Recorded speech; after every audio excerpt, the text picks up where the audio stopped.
को करूं सप्रेम प्रणाम।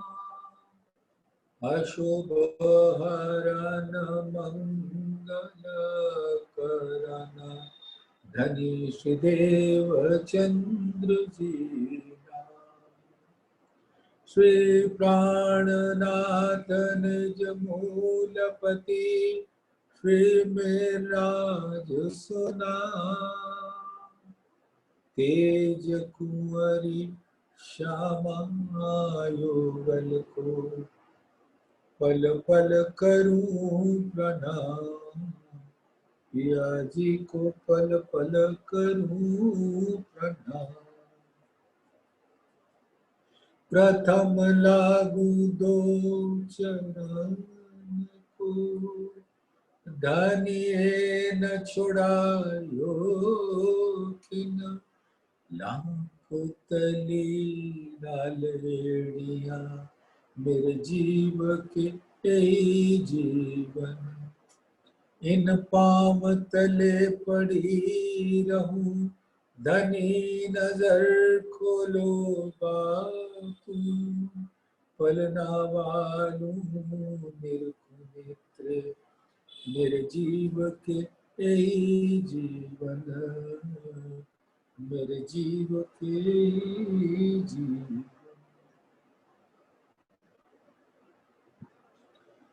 धाम धनी अक्षरातीत के परम प्यारे लाडले सुंदर साथी जी, आपके कोमल चरणों में मेरा प्रेम भरा प्रणाम कबूल कीजिए।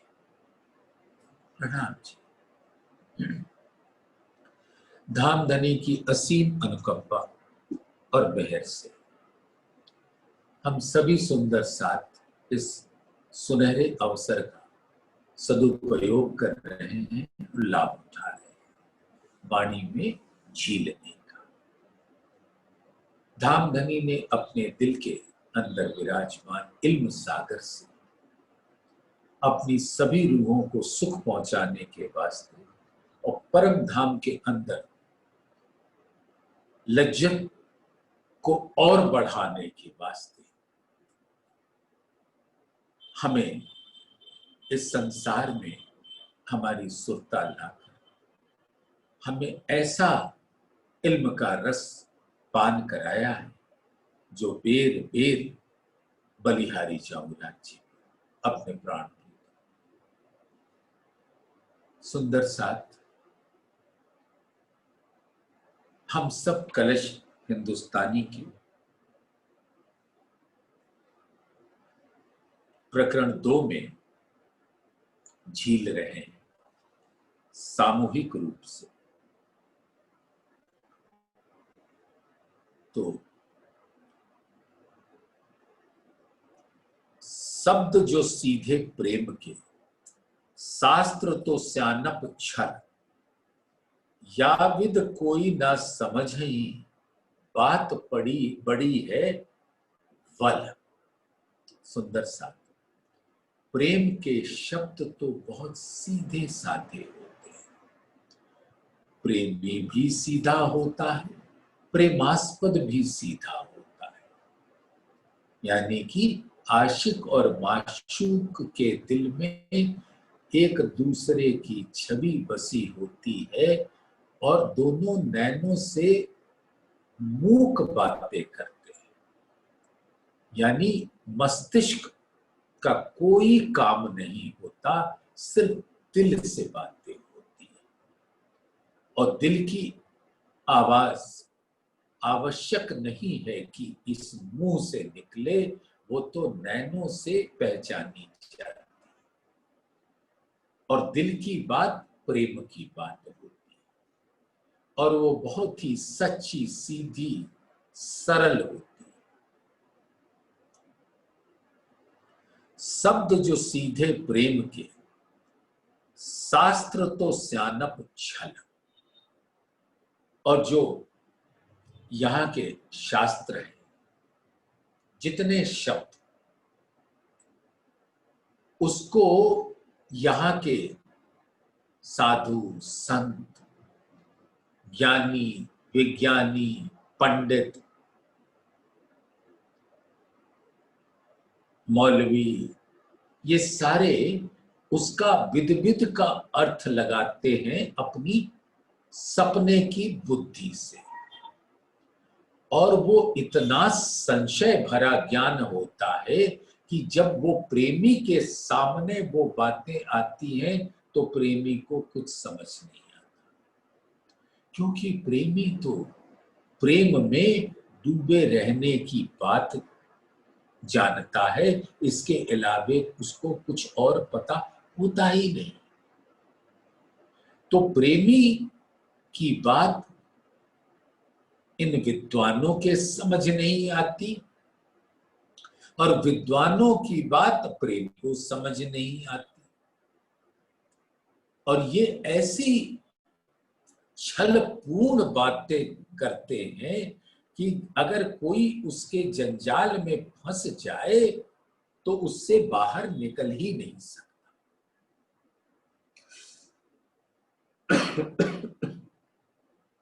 हमेशा अपनी बुद्धि की चतुराई लगाते रहेंगे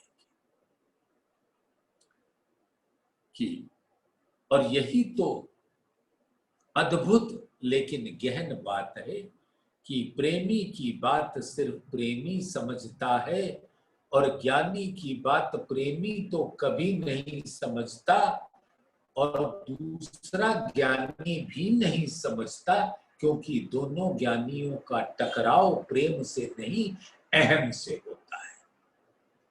और वही तो इस माया का स्वरूप है। तो ज्ञानियों की बात न ज्ञानी समझे न प्रेमी समझे, और प्रेमी की बात न ज्ञानी समझे न कोई और समझे। सिर्फ प्रेमी को प्रेमी चाहिए तो वो उसके मुख से उतरी हुई बात या उसके नैनों के नूर से प्रेम की बात अगला प्रेमी समझ सकता है। तो शब्द जो सीधे प्रेम के, शास्त्र तो स्यानप चतुराई के, या विद कोई ना समझे, एक दूसरे की बात कोई नहीं समझ पाता, और यही तो माया का बल है। जैसे रस्सी का बल होता है, ऐसी टेढ़ी खीर है कि किसी को भी समझ में नहीं आता। जो यहां पर दूसरे चरण में शास्त्र कहा है तो सुंदर सा किरंतन ग्रंथ में दामदनी खुद कहते हैं कि जिन जानो शास्त्रों में कुछ नहीं, शास्त्रों में है सब कुछ, और सब सयानों की एक मत पाई। जिसने भी यहाँ के धर्म ग्रंथों को प्रेम से देखा, उसको इन शास्त्रों के शब्दों में परब्रह्म के प्रेम का स्वरूप दिखेगा, और जिसने अपनी चतुराई लगाई उसको इसके अंदर दज्जाल दिखेगा। अब तुम्हारा दिल कैसा है वो तुम जानो, जाको दिल जिन बात सो, तासों मिले दिन विद। मन चाहिया स्वरूप होए के, कारज किए सब सिद्ध। तो ज्ञानियों का जो मूल है बुद्धि की चतुराई, उसका मूल है माया, और माया का मूल है अहंकार। तो सुंदर साथ होता यही कि जाको दिल जिन भात सो, प्रेमी का दिल में प्रेम का स्वरूप सामने आएगा, और बौद्धिक चतुराई वालों के समक्ष अहम आएगा जो माया का स्वरूप है। और यही बल है माया का, जो शास्त्र कहे वो 6 दर्शनों से नहीं अपितु भिन्न भिन्न मतों के ग्रंथों से। बहुत सारे गुरु लोग हो जाते हैं और वो थोड़ा बहुत पढ़कर उसका अनुवाद करने लग जाते हैं, और 6 दर्शनों की रचना तो ऋतंभरा प्रज्ञा को प्राप्त करने वाले 6 ऋषियों ने की थी। महाभारत के पश्चात आधुनिक विद्वानों के द्वारा पक्षपात पूर्ण बुद्धि के द्वारा जो ग्रंथ बनाए गए हैं, उनमें बौद्धिक चतुराई का छल भरा पड़ा है, जिसमें उलझ कर कोई भी सत्य मार्ग पर चल नहीं पाता। जैसे योग वशिष्ठ, पंचदशी, तर्क संग्रह, सिद्धांत कौमुदी, सायण, महीधर, उब्बट आदि आदि। ये वेद के अपनी बुद्धि से टीका करते हैं और कहां का कहां पहुंचा देते हैं। ये सारे पौराणिक ग्रंथ किसी की बुद्धि से प्रकट किए गए। तो यहां पे शास्त्र का मतलब ये है, जो लोगों ने बुद्धि से, वेद तो आसमानी वाणी, जो अक्षर के योग माया से वेद ऋचाएं उतरी, तो जो अक्षर के दिल से उतरेगी उसमें असत्य का पुट नहीं होता।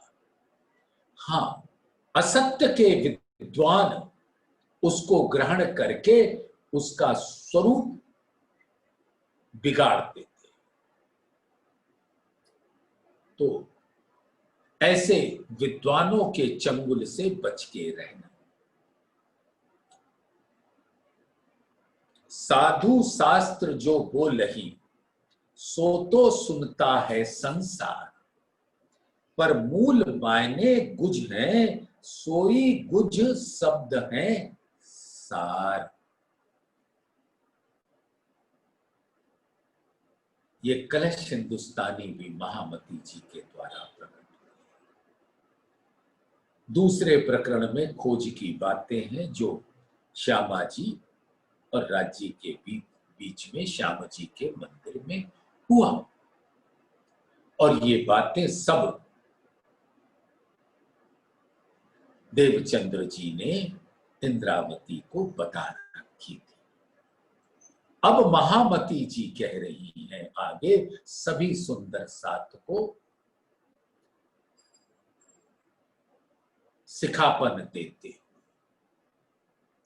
समस्त संसार के जो साधु संत या शास्त्रों के वचनों का अनुसरण करता है, वस्तुतः आध्यात्मिक जीवन को के मूल उद्देश्य को प्राप्त करने का प्रयास करता है। ये अलौकिक गुह्य ज्ञान माया की बुद्धि से परे है, सपने की बुद्धि से परे है, और वो गुह्य बात इन शास्त्रों में नहीं मिलता। सब कोई देखे शास्त्र को, शास्त्र तो गोरख धंध, मूल कड़ी पाए बिना तो लो देखी ताही अंध। अब इन शास्त्रों के जो बुद्धि से टीकाकार हैं, उन्होंने इन शास्त्रों को अपने शब्द जाल, झूठ के जाल में उसकी प्रस्तुति कर दी।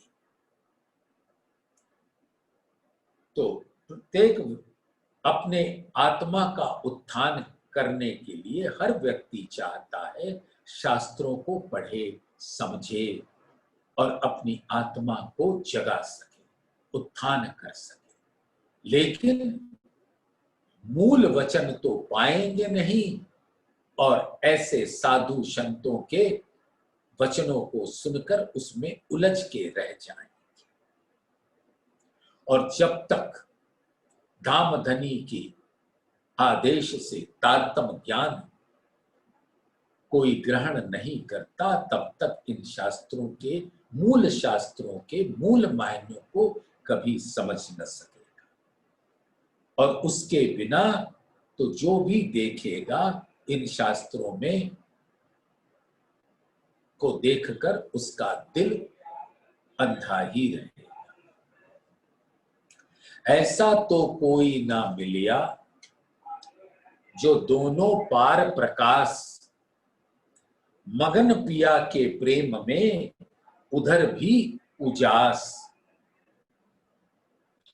मुझे आज दिन तक इस संसार में ऐसा कोई भी व्यक्ति नहीं मिला जो हद का भी ज्ञान रखता हो, बेहद का भी ज्ञान रखता हो, और बेहद से पार उत्तम पुरुष अक्षरातीत का भी ज्ञान रखता हो, और परम धाम का भी ज्ञान रखता हो।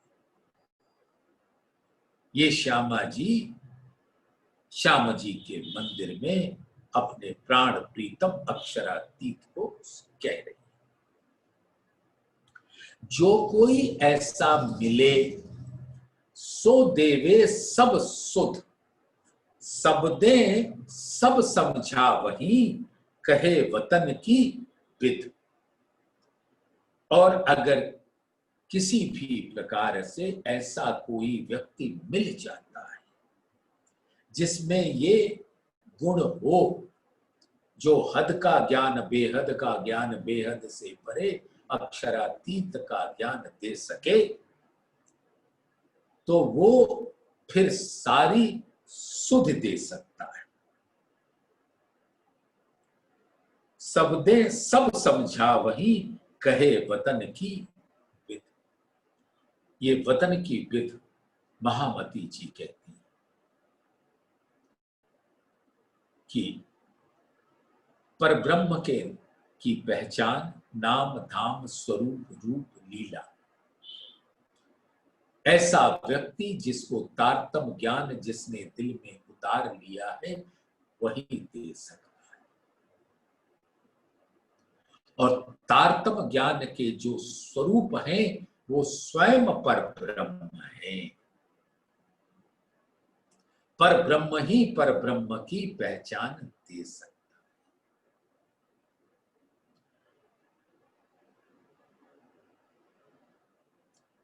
कड़ी बतावे मूल की, शास्त्र निकाले वल। ये जो बल होता है ना, टेढ़ापन माया का, शास्त्रों के द्वारा अगर सही तारतम्य के प्रकाश में देखेंगे तो ये सब वल, सब आंकड़ी निकल जाएगी।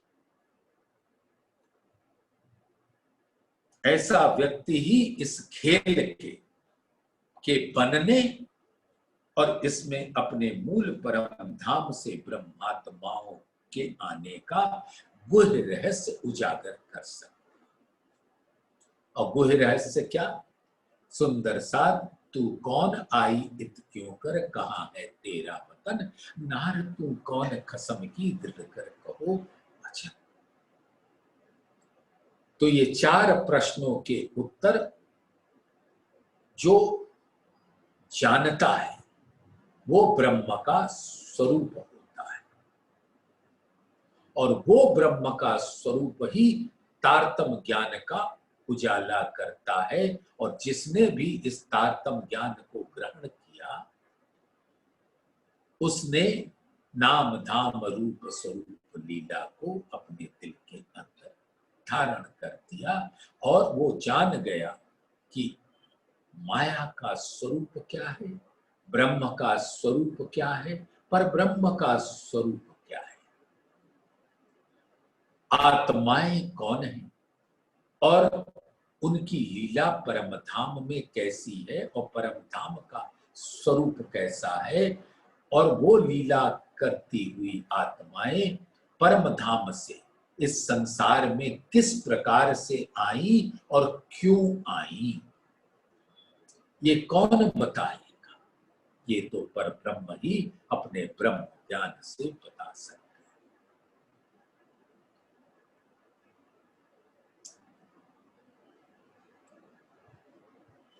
थौर खसम सब कह वही, जो है सदा निश्चल।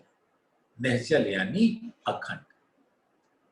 वो अखंड परम धाम जहां धाम धनी का निवास है। और धाम धनी कहां बसते हैं और उनका प्रेम का स्वरूप क्या है, बुद्धि का स्वरूप क्या है, ये कौन बताएगा? जो स्वयं ही प्रेम का स्वरूप होगा या उन्हीं अपनी ही बुद्धि का स्वरूप निज। तो ये बताने का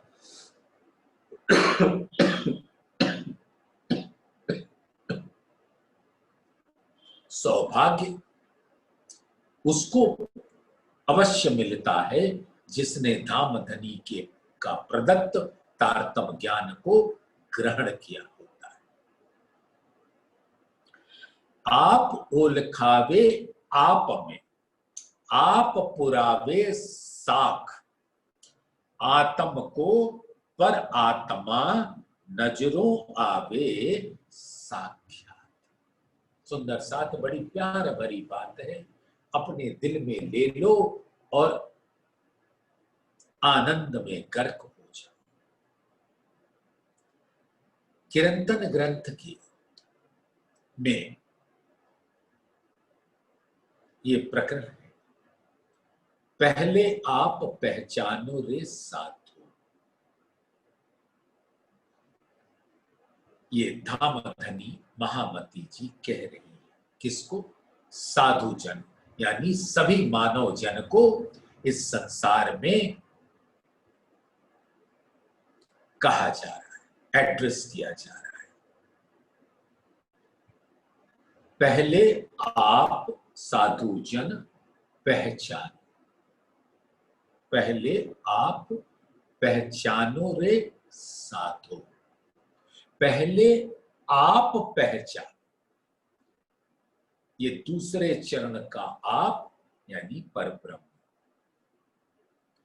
कि जब तक परब्रह्म की पहचान नहीं होगी, न माया के स्वरूप की पहचान होगी, न रूहों की पहचान होगी, न परम धाम की पहचान। और वो परब्रह्म स्वयं अपने ज्ञान को लेकर अवतरित हुए और यहां पर उनका आवेश स्वरूप प्राणनाथ कहला है। पहले आप पहचानो रे साधो। पहले आप श्री प्राणनाथ को पहचानो। बिना आप चीने पार ब्रह्म को कौन कहे मैं जानूं। तो बिना आप श्री प्राणनाथ को पहचाने कौन कह सकता है कि मैंने पार ब्रह्म की पहचान कर ली। क्योंकि प्राणनाथ तो स्वयं ही पार ब्रह्म है। इस चौपाई के भाव को समझ गए? सुंदर सा। पहले आप पहचानो रे साधु। पहले आप श्री प्राणनाथ को पहचानो। बिना आप श्री प्राणनाथ को पहचाने कौन कहे मैं जाने। इस प्रकार से धाम धनी के आवेश स्वरूप प्राणनाथ की पहचान करके उनके शरण में आना होगा। उनके मुखार बिंद से उतरी हुई वाणी में झीलना होगा और पूर्ण श्रद्धा, समर्पण, अटूट विश्वास और यकीन के साथ अपने दिल को समर्पित होना होगा। उनके चरणों में कुर्बान होना होगा। तभी आगे की प्रेम की मंजिल पर हम खड़े हो सकते। तो मूल में क्या है इस ब्रह्मांड में? पहले प्राणनाथ की पहचान करनी है कि प्राणनाथ कौन है, इनका स्वरूप क्या है और ये कहां है और मेरा इनसे नाता क्या है।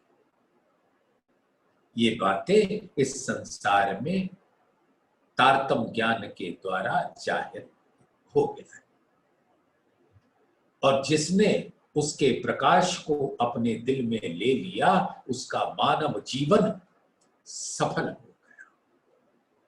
और जो वो शास्त्र के चक्कर में पड़े रहे, साधुओं के चक्कर में पड़े रहे, गुरुओं के चक्कर में पड़े रहे, अगुओं के चक्कर में पड़े रहे, तो हश्र के मैदान में जिस दिन जजा का समय होगा, न्याय का दिन होगा, कज़ा होगी,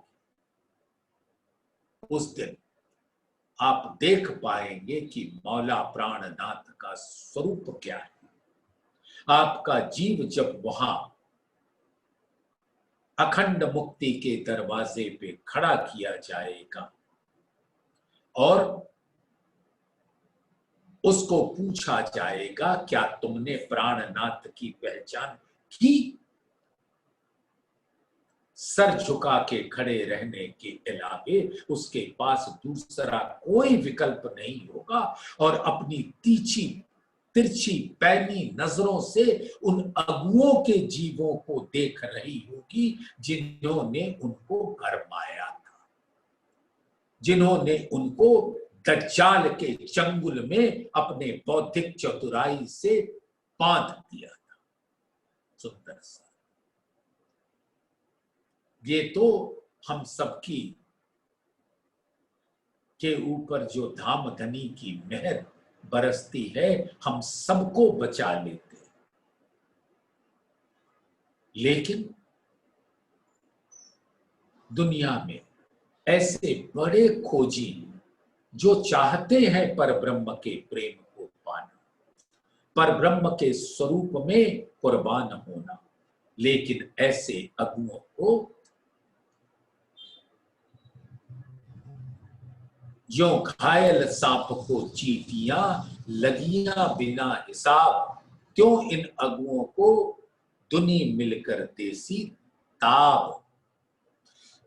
जैसे घायल सांप कुछ भी नहीं कर पाता और उसके गोश्त को चींटियां खा रही होती हैं और वो तड़पता रहता है, उसी प्रकार से यहाँ के बौद्धिक चतुराई वाले ज्ञानी लोग, आडंबरी लोग असल शास्त्र के वचनों को टेढ़ा मेढ़ा कर देते हैं, उसके अंदर ऐसा बल डाल देते हैं कि कोई खोल न पाए और उनके अहम की तुष्टि होती रहे।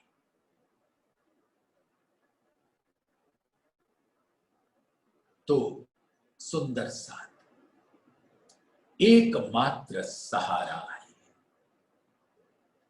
कि इन अगुओं के चंगुल से बच जाओ, तब ही बचोगे जब प्राणनाथ के शरण में आओगे और तारतम्य ज्ञान मिलेगा। जाओ अपने सभी को कह दो कि तारतम्य ज्ञान की धुंध भी इस संसार में गुंजरित हो रही है, उसको सुनो, अपने दिल के हर शंका को मिटाओ और प्राणनाथ के शरण में आओ, तारतम्य ज्ञान ग्रहण करो और अपनी आत्मा को परब्रह्म के का दीदार करो और इस माया के चंगुल से बच जाओ और इस मानव जो योनि मिली है, इसका ऐसा सुंदर सदुपयोग करो कि दोबारा इस 84 लाख योनियों में और उस योनियों के कष्ट को तुम्हें सहना ना पड़े। कितनी भी बातें कर लो सुंदर सा, बिना प्राणनाथ के शरण में आए कभी मुक्ति नहीं मिलेगी। हाँ, वो तो प्राणनाथ मेहरबान है, अल रहमान है। उन्होंने तो कह दिया कि क्या देखी रे दुनिया जो इनको ना करूं अखंड। लेकिन आप सोचो कि प्राणनाथ ने आपके ऐसे मिलेंगे लोग, अगर आप उनको ये बताओगे तो वो कहेंगे भाई आपके प्राणनाथ ने तो कहा कि क्या देखी रे इस दुनिया को, अगर मैंने इसको अखंड नहीं किया तो हम तो कुछ भी करें, खाए पिए मौज करें, आपके प्राणनाथ तो हमको अखंड कर ही देंगे। हा हा हा हा हा, इस प्रकार से मजाक उड़ाएंगे।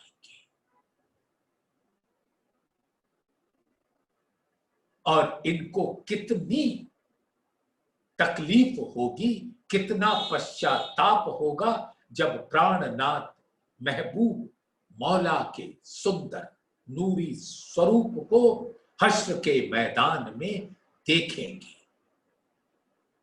और बिना पश्चाताप की अग्नि में जले तो इनको अखंड मुक्ति भी नहीं मिलेगी। तो वो जीव, ओ सारे जीव सृष्टियों इस संसार के और सभी सृष्टियों को धाम धनी आवाहन दे रहे हैं कि ये मानव तन रहते रहते प्राणनाथ की पहचान करके उनके शरण में आ जाओ और तारतम ज्ञान हासिल करके पर ब्रह्म के चरण कमल के दीदार कर सको और हश्र के मैदान में तुम्हारा मुख नूर से दीप्यमान रहेगा और आप अपने नैनों से धाम धनी प्राणनाथ अपने महबूब मौला के सुंदर नूरी स्वरूप का रसपान कर सकोगे, दीदार कर सकोगे। आप ओल खावे आप में, यानी प्राणनाथ की पहचान तो प्राणनाथ ही देंगे, कोई और नहीं दे सकता। ये सुंदर साथ तो जान गया जिसने तारतम ज्ञान लिया है। हाँ, अगर वो इनके चक्कर में भटक गया तो प्राणनाथ भला करे, मेहर करे।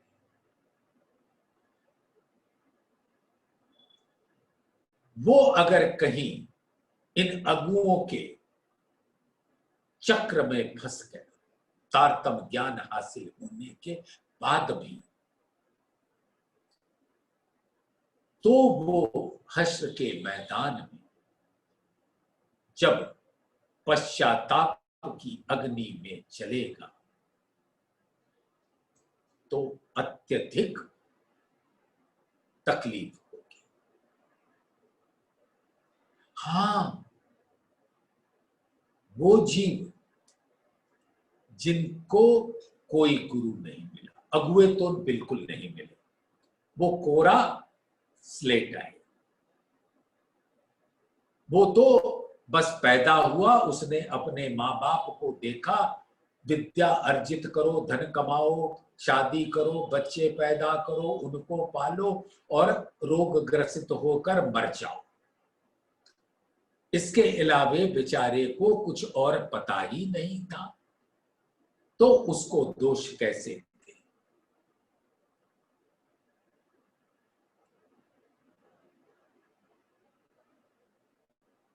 तो उसको दोष नहीं देंगे धाम धनी, लेकिन जो पाकर भूला वो दोषी, यानी तारतम ज्ञान पा जाने के बाद भी अगुओं के इर्द गिर्द घूमते रहे और वाणी के में झील न सके, उनको बहुत तकलीफ होगी। जो कदी भूली वतन तो भी नजर तहां निधान। सुंदर साथ अगर तारतम ज्ञान के बाद भी वतन भूला रहा, लेकिन आपका दिल उसमें लगा रहा तो भी संभल सकते हैं।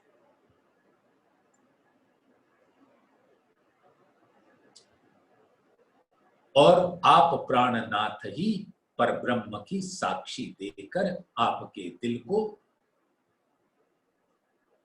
निर्मल कर सकते हैं। तो आप ओलखावे आप में, आप पुरावे साख, आत्म को पर आत्मा, नजरों आवे साख्या। और उस तारतम ज्ञान के प्रकाश आत्मा अपने मूल स्वरूप को, जुगल स्वरूप को और परम धाम को देख सकती है। और किस ज्ञान से? जो साक्षात अक्षरातीत के आवेश स्वरूप प्राणनाथ ने जाहिर किया है। नजरों आवे साख्या। और ऐसी आत्मा अपने दिल के नैन की नजर के द्वारा परम धाम के उस सुंदर स्वरूप को चितवन में देख सकते हैं। और शब्द भी है सही, पिया करसी पर्दा दूर। जो यहाँ के बहुत सारे शास्त्र हैं, तो प्राणनाथ जी ने अपने इल्म से, जागृत बुद्धि के ज्ञान से सबका पर्दा हटा दिया। उसके ऊपर जो काई चढ़ गई थी, उस काई को साफ करके उसको भी रोशन कर दिया और बता दिया कि ये शास्त्र भी इसके जो मूल वचन है, टीकाकारों के रचना नहीं, जो मूल वचन है वो मेरे ही हुक्म से आए हैं, ऐसा प्राणनाथ फरमाते हैं। हुक्म वेद कतेब में लाखों लिखे निशान।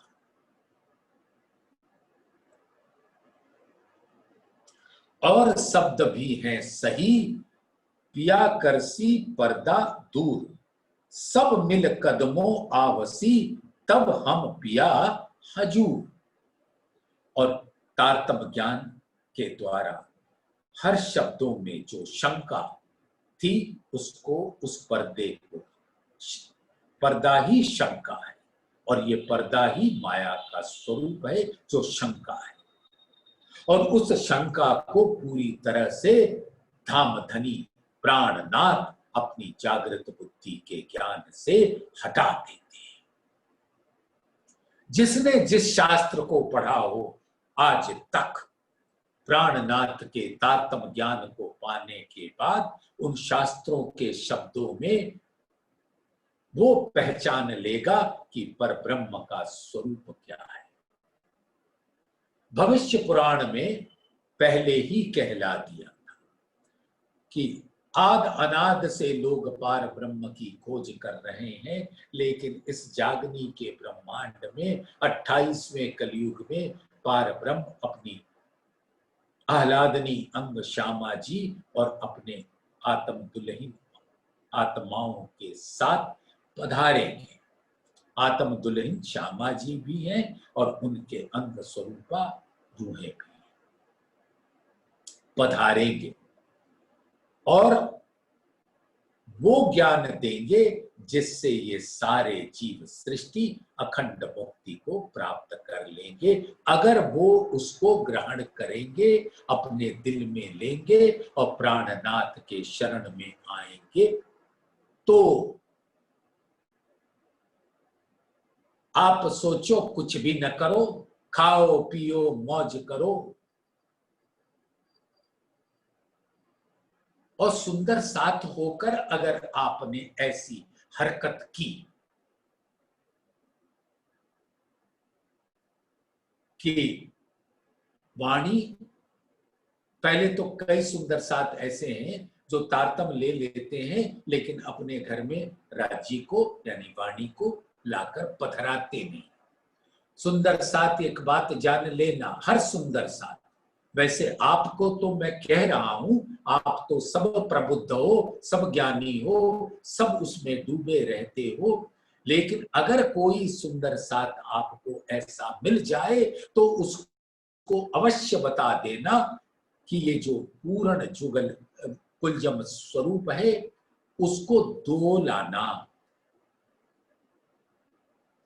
एक पालकी बनाओ या सिंहासन बनाओ, तखत पर सुंदर गद्दा बिछाकर, पश्चिमी गद्दा, रुमाल बिछाकर उस पर प्यार से पधराओ।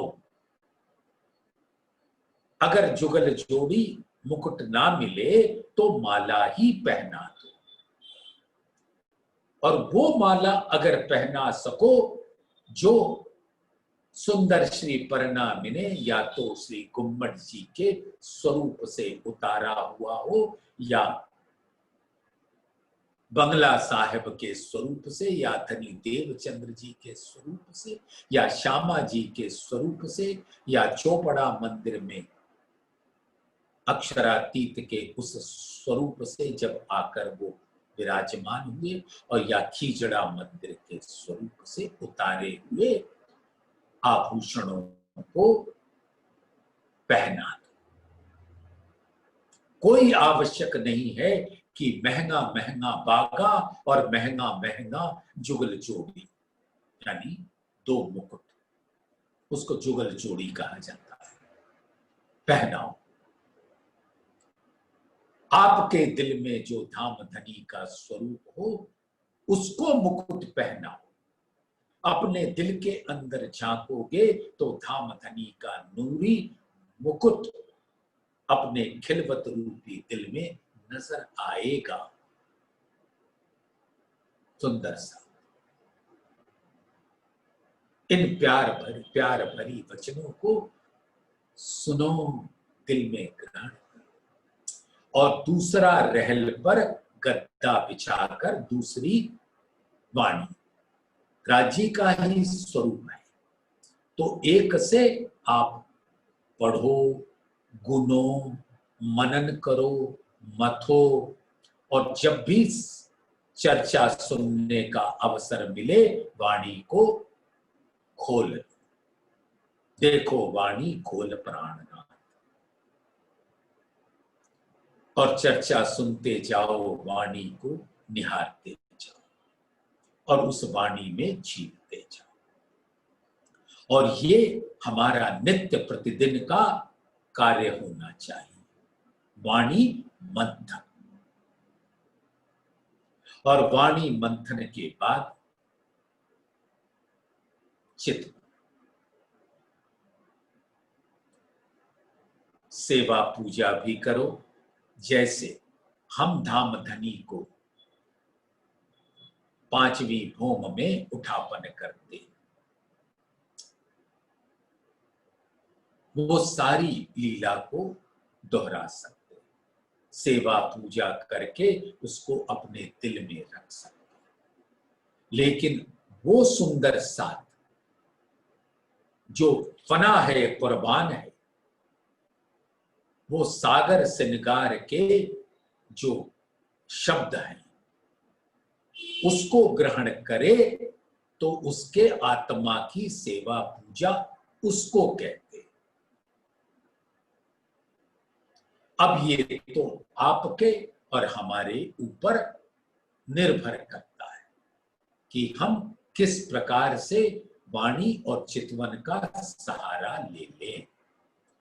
और सत्संग तो किसी को छोड़ना नहीं चाहिए, ना जाने कौन स्वाद मिल जाए, ना जाने कब आपके दिल के अंदर वो चिनगारी लग जाए जिससे हकीकत और मार्फत के स्वरूप की पहचान हो जाए, और वो नूर की किरणें आपके नैनों, आत्मा के नैनों से आपके दिल में पहुंच जाए। क्या पता कब कौन सा शब्द चोट पहुंचा जाए, कुछ पता नहीं होता। इसलिए सुंदर साथ सत्संग नहीं छोड़ना चाहिए। मैं जानता हूं ये 12 बजे से 1 बजे का वक्त अमेरिका के सुंदर साथ के लिए कठिन है, मैं जानता हूं, लेकिन फिर भी कुछ ऐसे सुंदर साथ अमेरिका के भी हैं जो वहां की रात्रि में 1:30 बजे से 2:30 बजे होता है कुछ जगह पर, और कुछ जगह पर 2:30 से 3:30 बजे होता है, वो खड़े होते। जैसे एक हमारे गिरीश भाई जो शिकागो में है मधु बहन के साथ, उनका समय होता है रात्रि का 1:30 बजे से 2:30 बजे और वर्षा बहन का होता है 2:30 से 3:30 बजे। और इनके दिल की देखिए क्या दर्द है, क्या पीड़ा है, क्या सुंदर साथ के प्रति कितनी दर्द की वाणी ग्रहण करते हैं और उनको ऐसा अवसर देते हैं कि सब सुंदर साथ उसको प्राप्त। लेकिन जो हिंदुस्तान के अंदर हैं, भारतवर्ष के लोग, उनको जब देखो तो मुट्ठी भर भी इस सत्संग को सुनने नहीं आ पाते, कोई न कोई बहाना लगाते। अरे बहानों से क्या करोगे सुंदर साथ, धाम धनी के चरणों में प्राणनाथ के शरण में आ जाओ। हाँ, कुछ सुंदर साथ ऐसे हैं कि ये क्या सत्संग हो रहा है, हमको तो सब पहले से ही पता है। अरे पहले से भी पता है तो बेर बेर सुनो, फेर फेर वर्णन करो, फेर फेर यही बात, यही अर्स रूहों खाना पीवना, यही वतन विसार। तो ऐसा सुंदर साथ सत्संग का मीठा प्रभाव होता है, दिल को शुद्ध करके निर्मल करके रस का पान करो। तो और शब्द भी हैं सही, पिया करसी पर्दा दूर, सब मिल कदमों आवसी, तब हम पिया हजूर। और हम सारे आत्माएं परम धाम में 7वें दिन की लीला में धाम धनी के चरणों में खड़े होंगे और सभी जीव, खासल खास वो जीव जिनके ऊपर आत्माओं ने बैठकर धाम धनी की वाणी को लेकर अपनी आत्मा को जागृत किया है, उन जीवों को और आत्मा भी तब तक जब तक सभी आत्माएं जागृत नहीं हो जाती, सुंदर श्री परनामिने सुंदर श्री गुम्मट जी की सुंदर श्री तरहटी में सुंदर श्री चंदन के झूले पर विराजमान अक्षरातीत प्राणनाथ के स्वरूप के चरणों में आकर इकट्ठी हो जाए। और जब सब आत्माएं अपने जीवों के संग आ जाएंगी और वो जीव भी जिनके अंदर मूल अंकुर नहीं है, लेकिन उन्होंने उनके कौल फैल हाल बिल्कुल आत्माओं के ब्रह्म सृष्टियों के जैसे रहे, वो जीव भी प्राणनाथ के शरण में उनके चरणों में आ जाएंगे। और फिर जब हश्र के मैदान में पहुंचेंगे तो आत्म तो पर आत्म से अरस परस होकर धाम धनी के चरणों में मूल मिलावे में खड़ी हो जाएगी और सभी जीव योग माया के ब्रह्मांड में अपने अपने करनी के अनुसार अखंड मुक्ति को प्राप्त करेंगे। आगम की बानी कहे पिया आवेंगे तहकीक।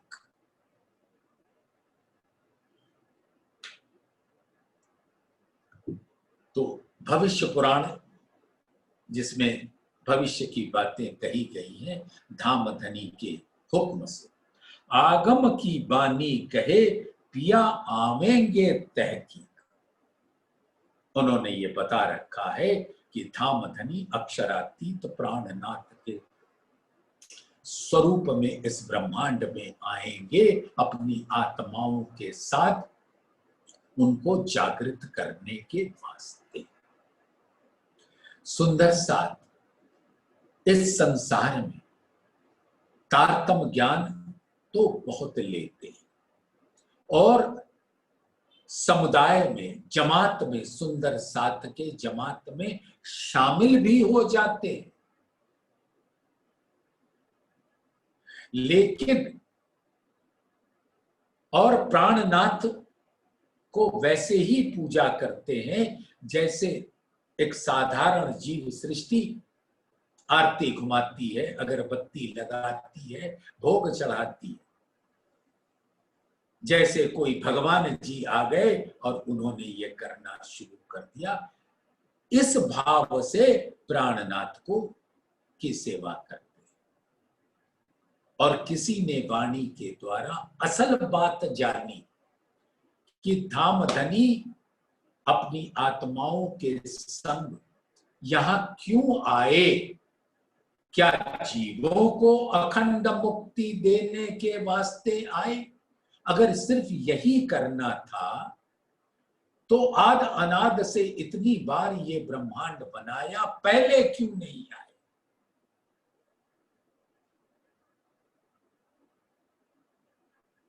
पहले भी आ सकते थे, लेकिन ये खास बात तब होती है कि आप अपनी आत्माओं को इश्क का निरूपण करना था, इश्क की असल लज्जत देनी थी। परम धाम में धामधनी से कोई जुदा नहीं है, ब्रह्म सृष्टि ब्रह्म एक अंग, सोतो बसत वतन अभंग, सब एक स्वरूप है। यही है अर्श की बादशाही, जो परम धाम में धामधनी की प्यारी माशूकों को नहीं पता था, अंगनाओं को नहीं। हमको तो यही नहीं पता था कि अक्षरातीत ही आशिक है। हम तो अपने आप को ही आशिक मानकर लीला में मग्न रहते थे कि हम धामधनी को रिझा रहे हैं, लेकिन धामधनी वस्तुतः हमको रिझा रहे होते। हमको तो इतनी छोटी सी भी बात का पता नहीं, हम ऐसे बेनियाज बेखबर थे। रूहें बेनियाज बीच दरगाह बारे हजार, ना जाने आप अर्श की साहिबी अपार। उन्हें तो कुछ पता ही नहीं था, न अपने स्वरूप की पहचान थी, न इश्क की पहचान थी, न वहदत की पहचान थी, ना नूरी तन की पहचान थी, ना नूरी दिल की पहचान थी, ना वाहिद की पहचान थी, ना वाहिद के लहरों वहदत की पहचान थी, न मार्फत की पहचान थी, न हकीकत की पहचान थी, न परम धाम में 25 पक्षों की पहचान थी। हमको नहीं पता था, हमारे दिल में तो वो एक लीला मात्र स्थान था जहां हम धामधनी के संग आते थे और धामधनी उनसे लाड़ लड़ाते थे। जब केल के पुल पर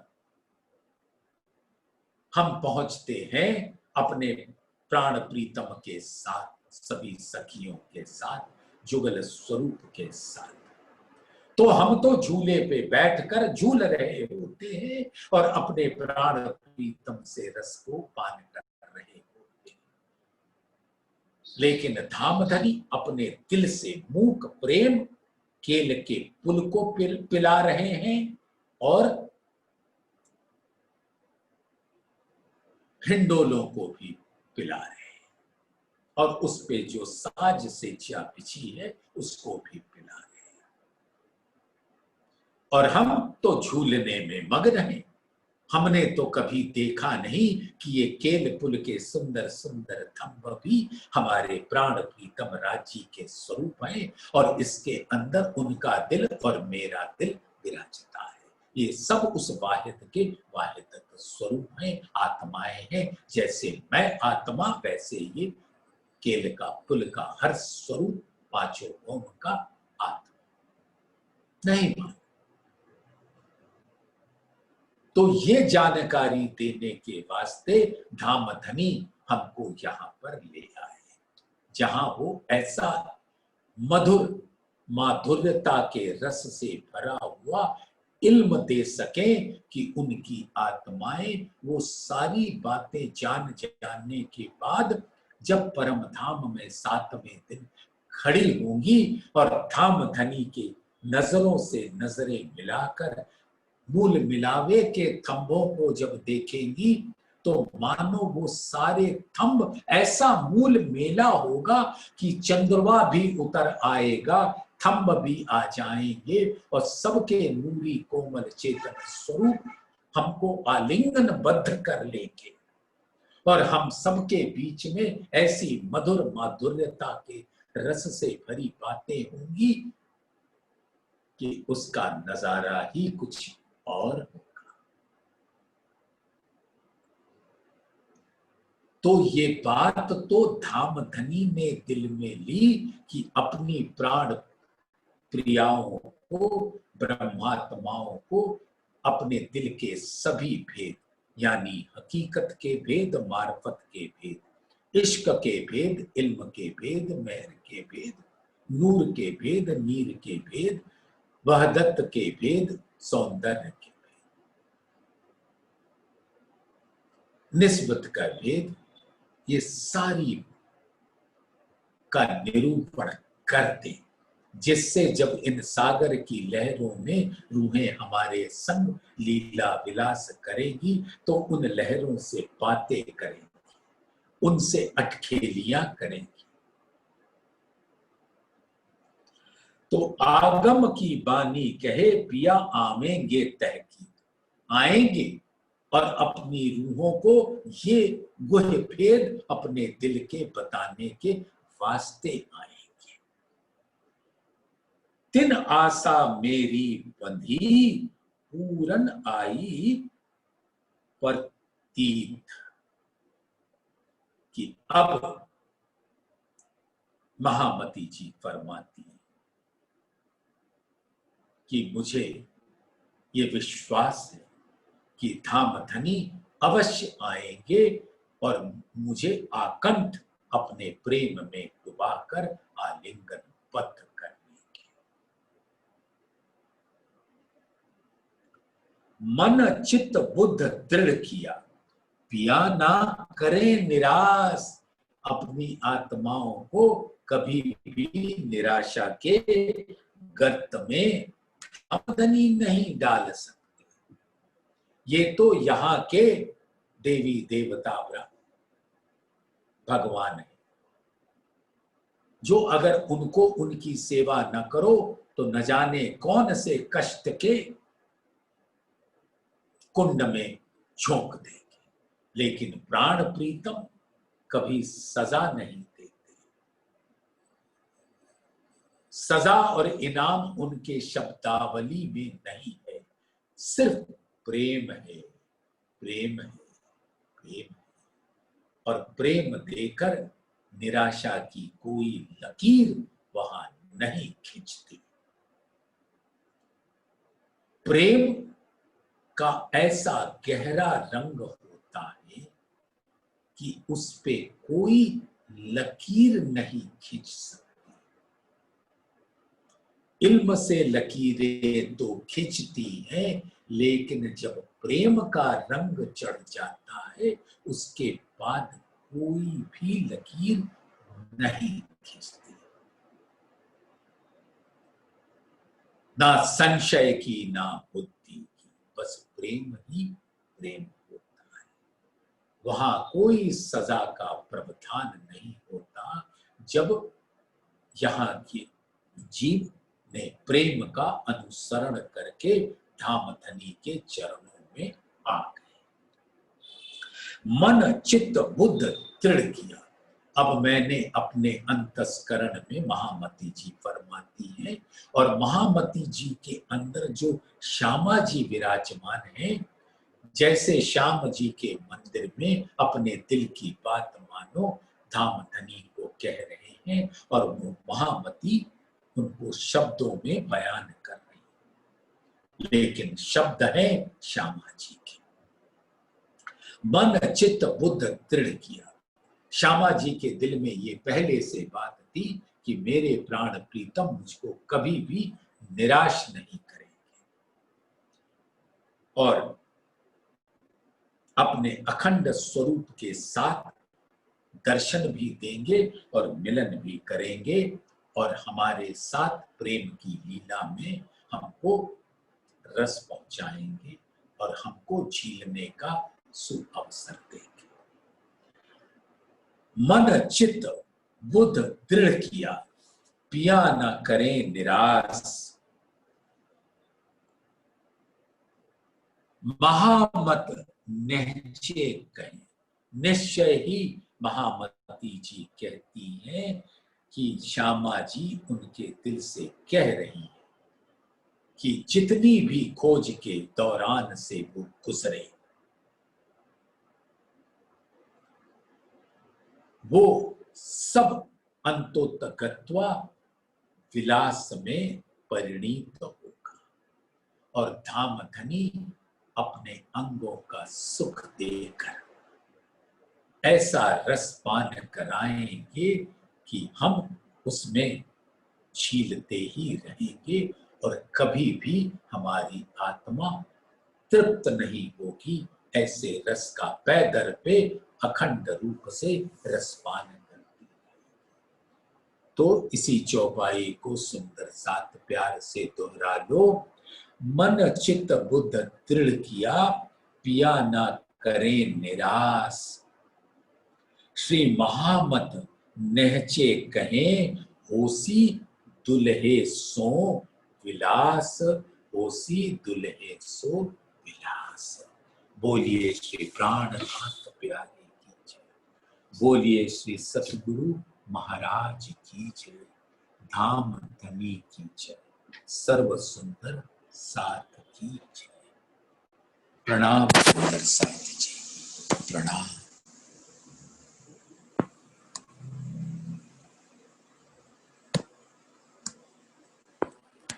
प्रणाम।